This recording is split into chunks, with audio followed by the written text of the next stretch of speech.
नमस्कार दर्शक बंधु ढिंगिरी छतु चाष गोटे गोटे बेड्रु आमको 3 ରୁ 4 मास पर्यंत अमल मिलता है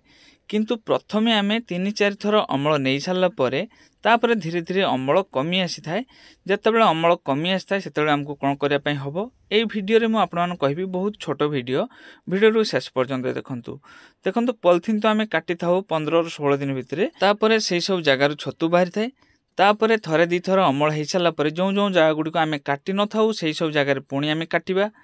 पुणी किसी थर आम अमल पाइबा 2 ରୁ 3 थर अमल पाई सारापर पुणी आमको आउ किसी जगह काटापी पड़ो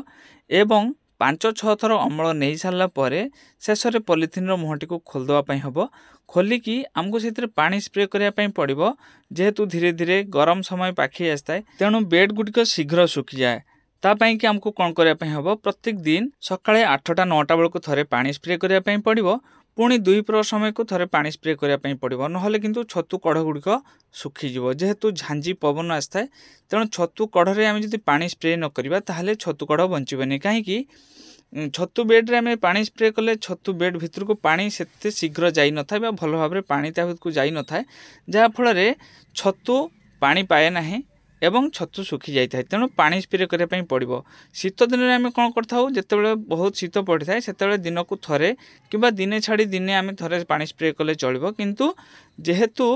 आमर छतु अमल शेष पर्याय हो जाए माने शेष समय को बेड भितर जलीय अंश आदौ न था जहाँफल कि छतु को बंचिकी रखापी हेले आमको छतु उपर पानी स्प्रे करने पड़ो एवं बेड्रे पानी स्प्रे करने पड़ो जो जो जगह आम काटी से सब जगह पानी स्प्रे करने पड़ो एवं उपरू आम जब अधिक पानी टिके देदेबा ताहले बेड्रे थिबा कुटा गुड़िक टिके ओदा हो जहाँफल छतु कढ़ गुड़िक नष्ट हेनी ठीक समय पानी स्प्रे न कले किंतु छतु नष्ट हो जो जगह छतु बेड पड़ी से जगह पानी देकी माटी को ओदा करके रखिए जहाँफल से ठंडा ठंडा भितर जो जगटा माने जो जगह आम छतु बेड पकई था एवं चारिपट पूरा आबद्ध करने पड़ो जहाँफल बाहर पवन भितर को जमी न आसे भितर पवन आसिले किंतु छतु कढ़ गुड़िक सब सुखीज एवं देखंतु काली पानी स्प्रे कराई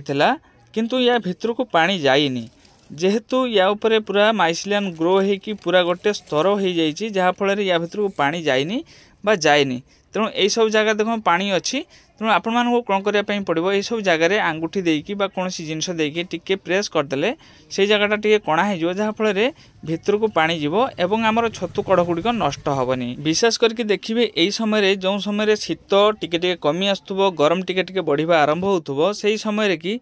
छतु गुड़िक कौन हम ना पाख गुड़िक लाल कलर हो जाए कारणटा हूँ कौन आम जब ठीक ठाक भाव में आम पानी स्प्रे न करवा छतुरे जदि पानीर परिमाण कम रही छतुटी धीरे धीरे झाउलिबा आरंभ हो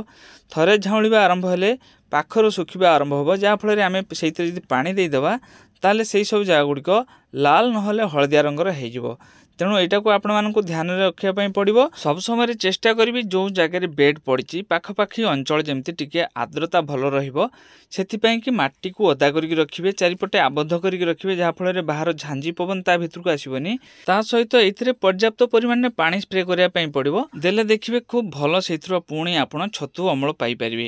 आहरी पॉलिथिन को जब खोल पारे खूब भल हम किंतु पॉलिथिन खोलदे बेड शीघ्र सुखीज जहाँफल छतु कढ़ गुड़िक नष्ट हो संभावना थाए किंतु शेष समय को पॉलिथिन खोलीदेवा निहाती दरकार देले से भल छतु हम भिडियो केमती लगे कमेंट कर जनइबे भल लगे लाइक शेयर सब्सक्राइब निश्चय।